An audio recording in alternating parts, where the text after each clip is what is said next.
Seusai mendapat sanksi dari Amerika Serikat karena dituduh pasok 100 servo motor sebagai komponen drone ke Iran, keberadaan pengusaha Surabaya Agung Suryadewanto kini menjadi misteri.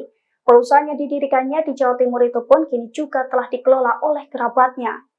Dilansir dari Kompas.com, otoritas Amerika Serikat memberikan sanksi kepada seorang warga negara Indonesia atau WNI Agung Suryadewanto. Hal itu merupakan buntut dari tuduhan bahwa perusahaannya yang bernama Surabaya Habib dituduh memasok 100 servo motor sebagai komponen produksi kendaraan udara nirawak atau UAV ke Iran. Selesai ramai kabar tersebut, kantor Surabaya Habib di Jalan Baratajaya, Kelurahan Baratajaya, Kecamatan Gubeng, tampak lengang.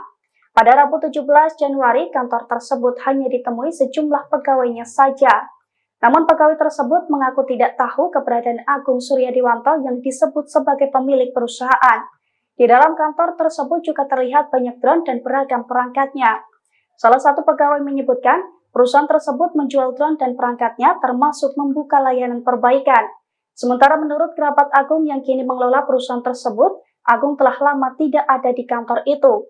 Ia pun mengaku tidak tahu menahu soal penjualan 100 komponen drone dari perusahaannya itu ke Iran.